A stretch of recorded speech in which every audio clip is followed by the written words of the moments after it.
조규홍 보건복지부 장관이 조계종 총무원장 진호 스님을 예방하고 저출산 복지 사각지대 해소에 불교계 노력을 당부했습니다. 진호 스님은 복지 사각지대에 놓인 아이들에게 사찰이 대안이 될 수 있도록 제도적 뒷받침을 당부했습니다. 조계종 총무원장 진호 스님이 대한민국 바다를 지키는 해경의 노고를 치하하고 국민의 안전과 행복을 위해 지속적인 노력을 당부했습니다. 오는 12일 40차 한일 불교 문화교류대회를 앞두고 여성부 백명숙 회장이 불교 중흥을 위해 천년을 세우다 기금 1,000만 원을 전달하고 여성 불자들의 위상 제고에 역할을 다하겠다고 밝혔습니다. 불교중앙박물관이 흙 속에서 찾은 불교문화특별전에 전시된 문화재를 톱아보는 특강을 열어 관심을 모았습니다. 불교미술과 금속공예 전문가인 최응천 문화재청장 등이 강사로 직접 강단에 올라 폐사지에서 발굴된 불교문화재의 가치를 재조명했습니다. 불교의 사회적 역할을 확대하기 위해 복지 현장에서 주도적 역할을 하고 있는 대한불교 조계종 사회복지재단이 전국 시설장과 함께 불교 복지의 미래를 모색했습니다. 부처님 가르침을 복지로 구현하는 전국 불교 사회복지 대표자들의 다짐의 현장을 취재했습니다. 여러분 안녕하십니까? 6월 9일 금요일 BTN 뉴스 시작합니다. 첫 소식입니다. 헌법재판소가 낙태죄 헌법 불합치 결정을 내린 지 4년.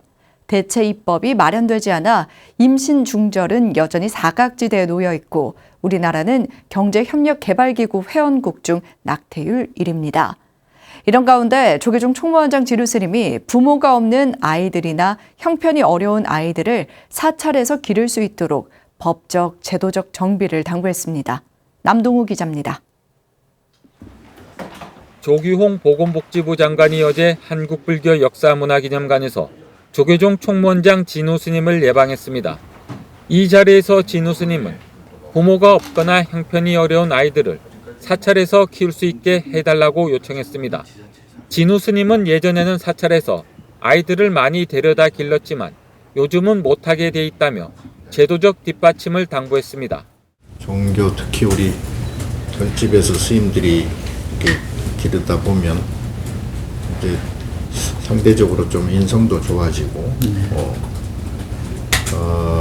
그랬는데 지금은 이제 그런 게 못하게 돼 있더라고.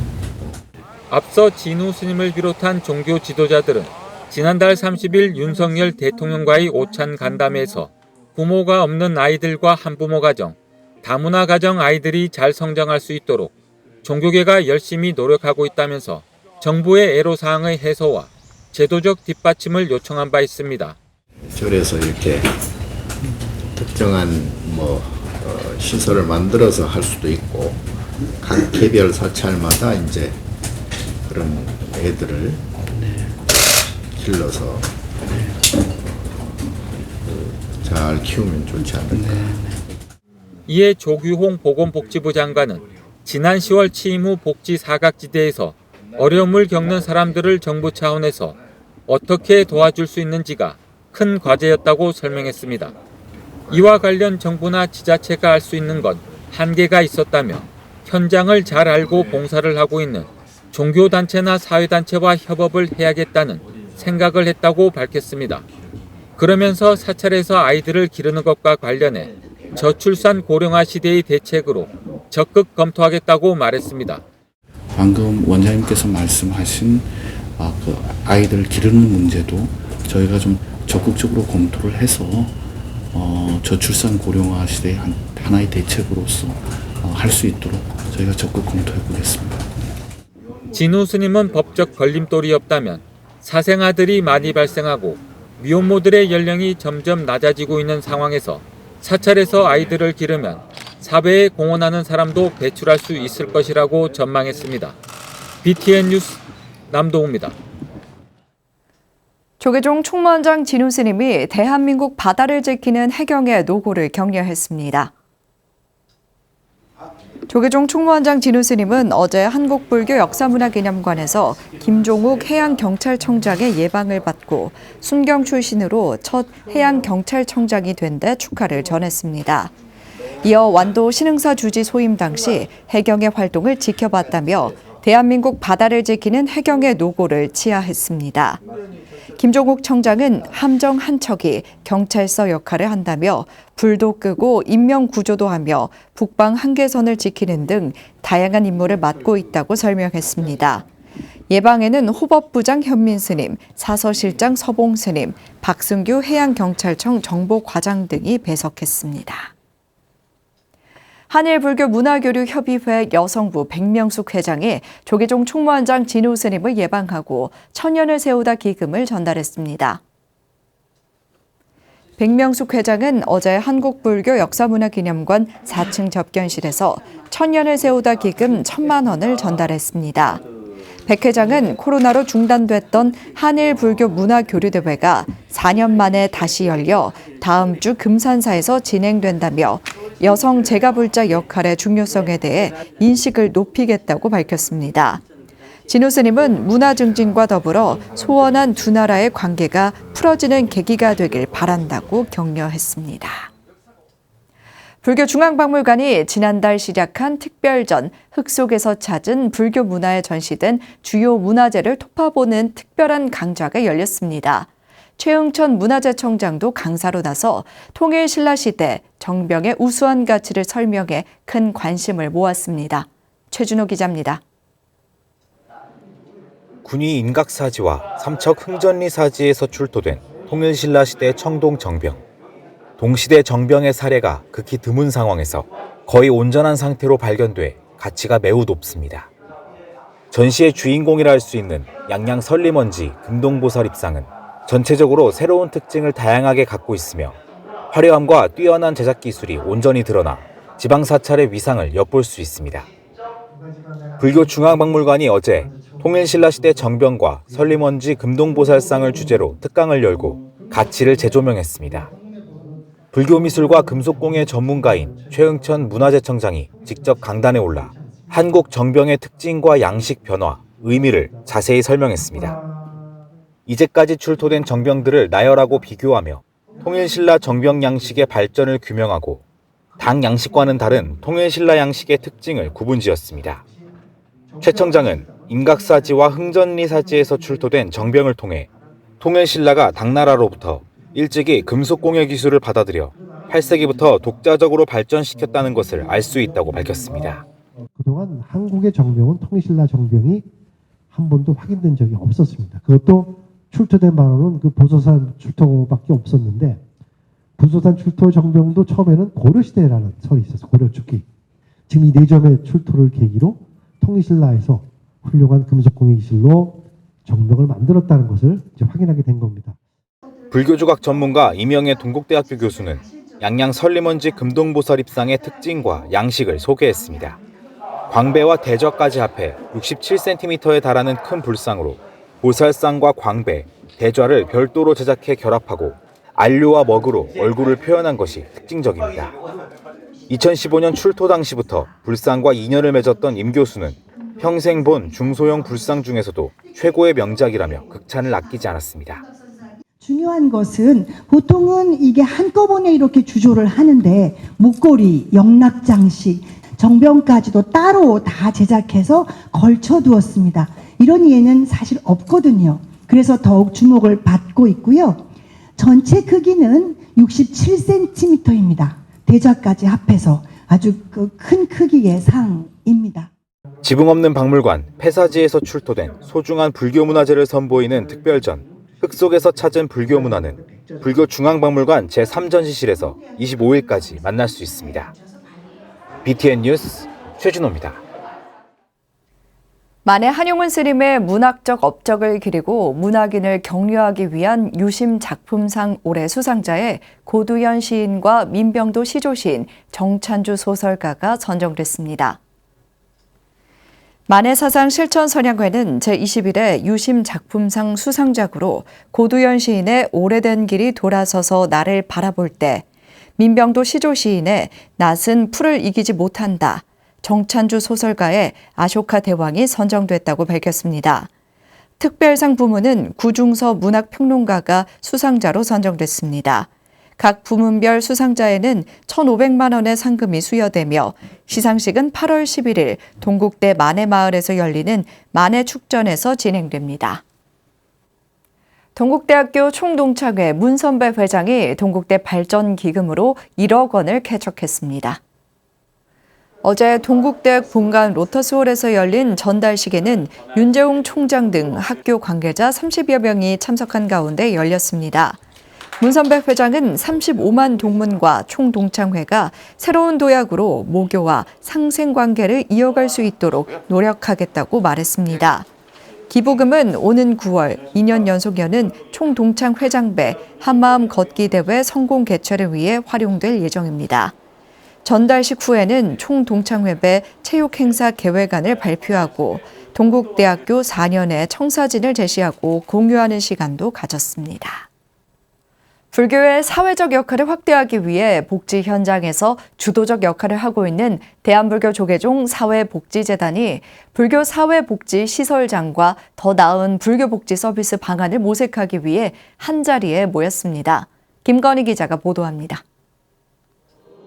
조계종 사회복지재단 산하 전국 불교 사회복지 시설장 70여 명이 제주에 모였습니다. 조계종 사회복지재단이 지난 7일 2023년 불교 사회복지 지도자 최고위 과정 연수를 제주에서 진행했습니다. 우리 대한불교 사회복지재단은 여기 계신 시설장님들께서 중간에 오셨던 처음부터 했던 최근에 오셨던 결국 우리 사회복지재단의 주인공들이고 저희 재단을 이끌어가는 가장 큰 동력이라고 저는 자부하고 자랑하고 싶습니다. 부처님 가르침을 바탕으로 불교 사회복지의 질적, 양적 향상을 위해 마련된 연수는 입제식을 시작으로 강연과 시설견합, 문화탐방 등 내일까지 3박 4일 일정으로 이어집니다. 첫 강연자로 나선 미래본부 사무총장 성원 스님은 포교와 복지 현장에서 쌓은 다양한 경험을 바탕으로 효율적인 사회복지시설의 인사관리와 실제에 대해 강연하며 인사의 중요성을 재차 강조했습니다. 능력 없는 자를 인사에 채용한다. 분당정치, 개인적으로 친하다고 해가지고 그 채용을 하고 친구를 어려들여서 정치하고 그러니까 둘 다 보면 뭔가 하면 인사에 실패인 거예요.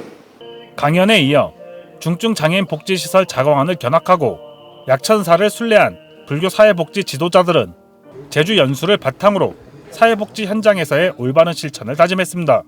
불교의 그 사회복지 정신에 대해서 많이 배웠고 직원 관계에 관한 그런 좋은 말씀 많이 들어서 돌아가서 많이 현장에 반영하도록 그렇게 노력하겠습니다. 자비실천 도량이 현장에서 느끼는 감회는 남다릅니다.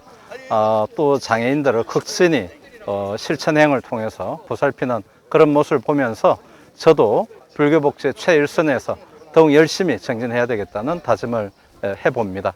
부처님 가르침으로 불교복지를 실천하는 조계종 사회복지재단 산하 사회복지 지도자들은 연수를 통해 한 단계 더 높은 불교 사회복지 실천을 다짐했습니다. BTN 뉴스 김광입니다. 사람과 사회적 경제는 불교계에 맞는 사회적 경제 모델을 제시하고 상담하며 일선 사찰이 보시금 외에 자립할 수 있도록 방안을 제시하고 있는데요. 스님을 대상으로 연수 교육을 진행하는 등 올해도 활발한 활동을 예고하고 있습니다. 자세한 내용 정준호 기자가 전해드립니다. 올해로 8년째 열리는 사람과 사회적 경제의 스님 연수 교육. 사회적 경제의 불교를 만나다가 오는 7월 10일부터 2박 3일 동안 진행됩니다. 조계종 교육원의 연수 교육 인증 과정으로 지난해 조계종 사업부와도 MOU를 체결해 불교계에서 실천할 수 있는 다양한 방안을 제시하는 교육입니다.